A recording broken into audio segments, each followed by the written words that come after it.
Hello guys, என் பேர் Loki. Welcome back. இன்றைக்கி நம்ம பார்க்க போகிறது சோல் ஸ்டேஷன் ட்ரூயிடோட எபிசோடு 18. எபிசோடு 17 மிஸ் பண்ணவங்களுக்கான லிங்க் கீழே டிஸ்கிரிப்ஷனில் இருக்குது, அதை யூஸ் பண்ணிக்கோங்க.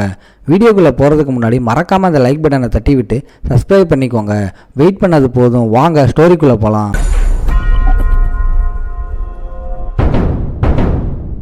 சாப்டரோட ஸ்டார்டிங்லேயே சோல்ஜர்ஸ் இருக்கிற இடத்த காட்டுறாங்க. அங்கே ஒரு சோல்ஜர் இன்னும் 10 நிமிஷத்தில் கிளம்பணும்னு ஆர்டர் போடுறாரு. எல்லாரும் அவங்க எக்யூப்மெண்ட்டை செக் பண்ணிவிட்டு ரிப்போர்ட் பண்ணுறாங்க. சாய் தன்னோட ஃபோனில் பிஸியாக இருந்துட்டு டிடெக்ஷன் டீம் 11க்கு எந்த பிரச்சனையும் இல்லைன்னு தகவல் கொடுக்குறா. அப்புறம் எல்லாரும் ஒரு டேங்க்ல ஏறி ஆப்ரேஷனுக்கு கிளம்புறாங்க. அந்த பார்டர் இப்போ டஞ்சன் பிரேக்னால நரகமாக மாறிக்கிட்டு இருக்குன்னு சோல்ஜர்ஸ் கவலையாக பேசிக்கிட்டு இருக்காங்க. டிடெக்ஷன் டீம் நிஜமாவே ஃப்ரண்ட் லைனுக்கு போகுதான்னு ஒருத்தன் பயப்படுறான். சாய் அவங்க புத்திசாலியாக இருந்தால் முன்னாடியே ஒரு லெட்டர் எழுதி வச்சிடுறது நல்லதுன்னு சொல்கிறா. அப்படியே சீன் கட் ஆகி நம்ம ஹீரோ தங்கியிருக்க வீட்டுக்கு மாறுது. அங்கே சாய் அவனுக்கு கால் பண்ணுறா. ஆனால் நம்ம ஹீரோ எதை பற்றியும் கவலைப்படாமல் நிம்மதியாக தூங்கிட்டு இருக்கான். நான் கம்ப்யூட்டரில் எதையோ செக் பண்ணிவிட்டு பார்க் இன்னைக்கு வழக்கத்தை விட ரொம்ப நேரமாக தூங்கிட்டு இருக்கான்னு யோசிக்கிறான். நம்ம ஹீரோவோட லெவல் 4 டஞ்சன் சீக்ரெட் வெளியானதுக்கப்புறம் அவனுக்கு வர டொனேஷன் எல்லாம் ஸ்டாப் ஆகிருக்கணும்னு ஹான் நினைக்கிறான். ஆனால் சடன்லி ஸ்க்ரீனில் ஏதோ ஒரு விஷயத்தை பார்த்து ஷாக் ஆகிடுறான். அப்போ ஜுன்ஹோ உள்ளே வரான். ஹான் பதட்டத்தில் முதல்ல கதவை தட்டிட்டு உள்ளே வாடான்னு கத்துறான். ஜுன்ஹோ கிண்டலாக மன்னிப்பு கேட்டுட்டு அந்த மாங் கால் பண்ணான்னு கேட்குறான். ஹானுக்கும் அவனை ரீச் பண்ண முடியலை. அதனால் மாங்குக்கு ஏதாவது ஆபத்தான்னு 2 பேர் யோசிக்கிறாங்க. ஹான் சிரிச்சுக்கிட்டே அவன் எங்கேயாவது குழந்தைங்களோட ஜாலியாக இருப்பான்னு சொல்கிறான். அப்புறம் ஜுன்ஹோ தன்னோட பாட்டி கொடுத்த விட்டமின் மாத்திரைகளை ஹான் கிட்ட காட்டிட்டு பார்க் ரொம்ப நேரமாக தூங்கிட்டு இருக்கான், நான் போய் அவனை எழுப்புறேன்னு சொல்லிட்டு கிளம்புறான். ஜுன்ஹோ கதவை தட்டுறதுக்கு முன்னாடியே நம்ம ஹீரோ முழிச்சிட்டு ஜன்னல் வழியாக ஒரு பெரிய மரத்தை உத்து பார்த்துக்கிட்டு இருக்கான். அவன் தன்னோட பழைய ஃப்ரெண்ட்ஸை மறுபடியும் மீட் பண்ணலாம்னு அந்த போர்ட்டல் வழியாக வந்தான். ஆனால் இப்போ வந்து இறங்கி இருக்கிற இடம் தன்னோட பழைய உலகத்தோட ஒரு சின்ன பகுதி மட்டும்தான் நினச்சி வருத்தப்படுறான். நம்ம ஹீரோ அவனோட பழைய ஃப்ரெண்ட்ஸை பற்றின மெமரிஸுக்கு போகிறான். ஆனால் இப்போ அவனை சுற்றி வெறும் ரெட் லிசார்ட் மட்டும்தான் இருக்குது. அவனோட ரெட் ஓல்ஃப் ஃபேமிலி இப்போ எங்கே போச்சுன்னே தெரியலை. அப்போ தான் அவனோட எனிமி குரோவாவோட ஞாபகம் வருது. அந்த பெரிய குரில்லாவோட அவன் எங்கே போனான்? இல்லை இந்த லிசார்டுக்கு பயந்து எங்கேயாவது ஓடிட்டானான்னு நம்ம ஹீரோ தீவிரமாக யோசிக்கிறான். ஆனால் அடுத்த செகண்டே மைண்டை மாற்றிக்கிறான். அதெல்லாம் நமக்கு எதுக்கு, விதி இருந்தால் மறுபடியும் சந்திப்போன்னு விட்டுறான். அப்போ ஜுன்ஹோ உள்ளே வந்து எந்திரிச்சிட்டியா, சாப்பிடலாம் வான்னு கூப்பிட்றான். நம்ம ஹீரோ ஆமாம், அவ்வளோ நேரம் தூங்குனதில் பசியே தெரியலன்னு சொல்கிறான். நம்ம ஹீரோ ரூமை விட்டு வெளியே வரான். சாய் விடாமல் அவனுக்கு கால் பண்ணிக்கிட்டே இருக்கா. ஆனால் நம்ம ஹீரோ எதையும் கண்டுக்காமல் மற்றவங்களோட உட்காந்து சாப்பிட்டுக்கிட்டு இருக்கான்.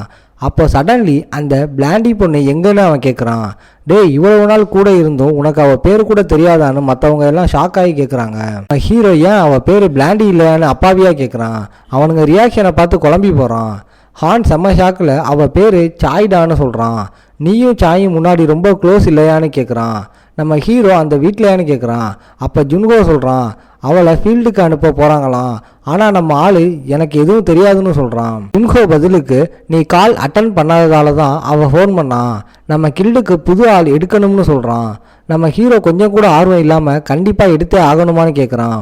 ஜுன்ஹோ விடாமல் ஆமாம், அந்த போர்ட்டல் மீட்டரை மேனேஜ் பண்ண ஒரு ஆள் வேணும், ஏன்னா உன்னோட ஏரியாவில் எப்போ போர்ட்டல் ஓப்பன் ஆகும்னே சொல்ல முடியாதுன்னு சொல்கிறான். நம்ம ஹீரோ புது ஆளுங்களை எங்கே தேடுறதுன்னு கேட்குறான். ஹான் தன்னோட பழைய பாக்ஸிங் ஃப்ரெண்டுக்கு கால் பண்ணால் ஒரு வழி கிடைக்கும்னு சொல்கிறான். அப்போ நம்ம ஹீரோ அந்த மங்கு இன்னும் வரலையான்னு விசாரிக்கிறான். ஜுன்ஹோ இல்லை, அவன் இன்னும் கால் பண்ணலைன்னு சொல்ல ஹானும் அவன் ஃபோன் எடுக்கலைன்னு கடுப்பாகிறான். அப்படியே சீன் கட் ஆகி ஒரு பயங்கரமான பேட்டில் ஃபீல்டுக்கு மாறுது. இங்கே சாய் இன்னும் ஆர்டருக்காக வெயிட் பண்ணிக்கிட்டு இருக்கா. ஃபோனை பார்த்தா அவன் நெக்ரலைஸ் இருக்கிற ரெட் ஜோனில் இருக்கிறது தெரிய வருது. இது ஒரிஜினல் ரூட்டில் இருந்துச்சான்னு யோசிக்கிறா.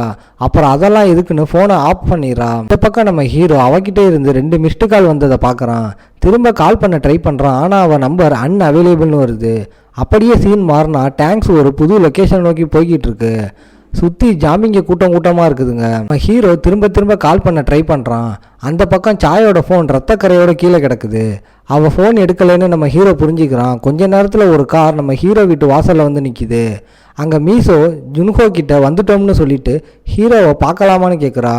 கூட இருந்தவன் நம்ம ஹீரோவை பார்க்குறான். நம்ம ஹீரோ ஒரு சேரில் உட்காந்து எதையோ பார்த்துக்கிட்டு இருக்கான். நம்ம ஹீரோ கடுப்பாகி என்ன இன்ஸ்பெக்ஷனுக்காகவா வந்திருக்கீங்க, இது ஒன்றும் புது பிளானர் இல்லையே, அப்புறம் ஏன் என்னை செக் பண்ணுறதுல இவ்வளோ ஆர்வமாக இருக்கீங்கன்னு மீசோவை பார்த்து கேட்குறான்.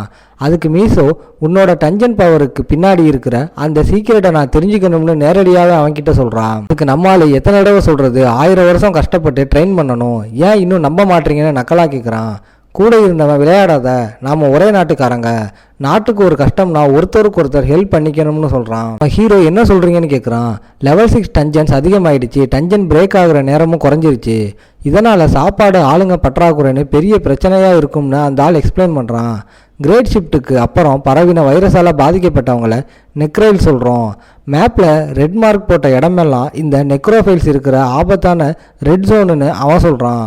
நம்ம ஹீரோ இதை கேட்டு ஷாக் ஆகுறான். இன்னும் பரவுச்சுன்னா லேண்டு ட்ராவல் மொத்தமாக கட் ஆகிடும், அப்படி ஆச்சுன்னா டஞ்சன் பிரேக்ஸ் எதையும் சமாளிக்கவே முடியாது. இந்த வைரஸ் ஒரு போர்ட்டல் வழியாக தான் வந்திருக்குன்னு நினைக்கிறோம், ஆனால் அது ரொம்ப வேகமாக பரவுறதுனால இப்போ எங்களால் கண்ட்ரோல் பண்ண முடியலன்னு சொல்கிறான். நம்மால் சரி டஞ்சன்ஸை ஃப்ரீயாக இன்ஸ்பெக்ட் பண்ண வேட்டையாட விட்டா பதிலுக்கு எனக்கு 2 ரிவார்டு தருவீங்களான்னு கேட்குறான். அந்த ஆள் பஸ்ட் ரிவார்டு உன்னோட கில்டை லெவல் 5க்கு ஏற்றுறோம், அதனால் நீ லெவல் 5 இல்லை, அதுக்கு கீழே இருக்கிற எந்த டஞ்சன்லையும் நுழையலாம், இது ஒரு சூப்பர் டீல்னு சொல்கிறான். அதுக்கப்புறம் 2வது ரிவார்டு புது டெரிட்டரி, உன்னோட இப்போதைய ஏரியா பக்கத்தில் நார்த்தில் இருக்கிற லேண்டு, அதை உன்னால் மேனேஜ் பண்ண முடியுமான்னு கேட்குறான். நம்ம ஹீரோ நீங்கள் ஃபீல்டை சொல்கிறீங்கன்னா அந்த லேண்டு ஏற்கனவே கைவிடப்பட்டதுன்னு சொல்கிறான். அப்புறம் ஈஸ்ட் சோலை பாதுகாக்க சொல்கிறீங்களான்னு கேட்குறான். அந்த ஆள் சொல்கிறான், கொஞ்சம் சிட்டிஸை தவிர மற்றதெல்லாம் எம்டி லேண்டு தான், அந்த பேரழிவுக்கு அப்புறம் ஃபீல்டில் இருந்த மக்கள் பாதுகாப்பான இடங்களுக்கு போக ஆரம்பித்தாங்க, ஆனால் பெரிய பாதுகாப்பான சிட்டிகளில் போதுமான இடம் இல்லைன்னு சொல்கிறான். நம்ம ஹீரோ அப்போ நான் அங்கே இருந்து அவங்கள வாங்கிக்கணுமான்னு கேட்குறான். இந்த ஆள் சொல்கிறான், மக்கள் ஒன்றா கூடும்போது மறுபடியும் சிட்டி உருவாகும், உங்கள் கில்டு இந்த ஏரியாவை நல்லா மேனேஜ் பண்ணுனா டஞ்சன்ஸை சுற்றி பிஸ்னஸ் வளர்ந்து நீங்கள் நிறைய பணம் சம்பாதிக்கலாம்னு ஆசை காட்டுறான். டஞ்சன் பிரேக்ஸ் அப்போ மொபைல் ஹோம்ஸ் ரொம்ப ஹெல்ப்பாக இருக்கும்னு அவன் சொல்கிறான். நம்ம ஹீரோ இது ஒன்றும் மோசமான ஆஃபர் இல்லைன்னு நினைக்கிறான். அப்படியே நம்ம ஹீரோ இப்போ நார்த் கொரியாவோட சுச்சுவேஷன் என்னன்னு கேட்குறான்.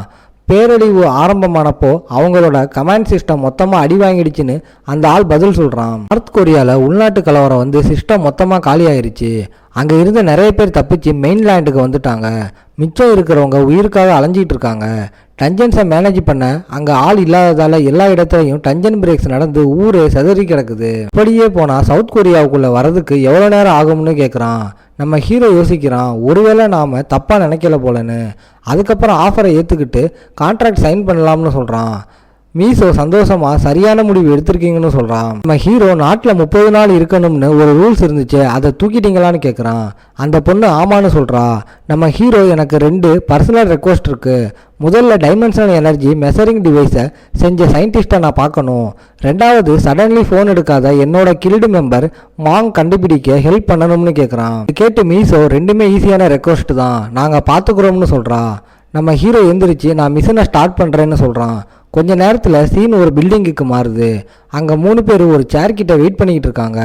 ஒருத்தன் எஸ்டிலா கில்டை பற்றி யோசிக்கிறான். கொரியாவோட பெரிய கம்பெனி சப்போர்ட் பண்ணுற ஒரு மெர்சனரி குரூப், வருஷத்துக்கு 2 தடவை தான் ஆள் எடுப்பாங்க, அதுலேயும் பாதி பேர் பஸ்ட் ஸ்டேஜ்லேயே ஃபெயில் ஆகிடுவாங்க. மெர்சனரிக்கு அது ஒரு ட்ரீம் கில்டு, உள்ளே போகிறது கஷ்டம், ஆனால் போயிட்டா சப்போர்ட் பயங்கரமாக இருக்கும், அதனால தான் அவன் மறுபடியும் ரிஜெக்ட் ஆனாலும் பரவாயில்லைன்னு அப்ளை பண்ணியிருக்கான். அப்போ ஒரு அன்எக்ஸ்பெக்டட் விஷயம் நடக்குது. அவன் ரெஜிஸ்ட்ரேஷன் ஸ்டேஜை பாஸ் பண்ணிடுறான். 3 வருஷம் சின்ன சின்ன கிளானில் இருந்தவனுக்கு இது ஒரு பெரிய ரெகக்னேஷன் மாதிரி தெரியுது. ஆனால் இது இன்னும் முடியலை. ரெஜிஸ்ட்ரேஷன் பாஸ் பண்ணால் 50 பேரில் 10 பேர் தான் இன்டர்வியூ ரவுண்டு தாண்டுவாங்க. அதனால் இப்போ கான்ஃபிடென்ஸை விடக்கூடாது, இதுதான் அவனுக்கு கிடைச்ச ஒரே சான்ஸாக இருக்கலாம். அப்போ அவனுக்கு ஒரு இமெயில் வருது. அதை பார்த்து செம்ம ஷாக் ஆகுறான். கொஞ்ச நேரம் கழிச்சு ஒரு பொண்ணு நீங்கள் இப்போ ரூமை விட்டு போகலாம்னு சொல்கிறா. மற்றவங்க வெளியே போக ஆரம்பிக்கிறாங்க. புதுசாக வந்த கேண்டிடேட்ஸ் எல்லாம் ரொம்ப வீக்காக இருக்காங்கன்னு எஸ்டிலா டீம் பேசுகிறாங்க. சிலர் சப்ளைஸை சுமந்துட்டு போகிற போர்ட்டராக இருக்கக்கூட தகுதி இல்லைன்னு ஒரு பொண்ணு கிண்டல் பண்ணுறா. 3 வருஷம் எக்ஸ்பீரியன்ஸ் இருந்தும் ஒருத்தர் இன்னும் ரேங்க்லேயே இருக்கிறத நினச்சி அவங்க கேலி பண்ணிக்கிட்டு இருக்காங்க. அவனோட அவகேண்ட் அபிலிட்டி ஃபென்சிங்காக இருந்தால் கண்டிப்பாக அவனுக்கு நல்ல ட்ரைனிங் கொடுத்து யூஸ் பண்ணிக்கலாம்னு ஒரு முடிவுக்கு வராங்க. அதனால் அந்த ரேங்க் ஜாங்கை டீமில் எடுத்துக்கிறாங்க. அடுத்து இன்டர்வியூ பண்ணுறவங்க அடுத்த குரூப்பை உள்ளே அனுப்புங்கன்னு சொல்கிறாங்க. டோக்கன் நம்பர் 46லேருந்து 50 வரைக்கும் இருக்கிறவங்கள உள்ளே கூப்பிட்றாங்க. மறுபடியும் இன்டர்வியூ விறுவிறுப்பாக ஆரம்பிக்குது. இதோட இந்த சாப்டர் முடியுது. ஓகே காய்ஸ், இன்னைக்கு ஸ்டோரி எப்படி இருந்துச்சுன்னு கமெண்ட்டில் சொல்லுங்கள். இந்த வீடியோ பிடிச்சிருந்தா மறக்காமல் லைக், ஷேர் அண்ட் சப்ஸ்கிரைப் பண்ணிடுங்க. உங்களை நான் அடுத்த எபிசோடில் பார்க்குறேன். Bye guys.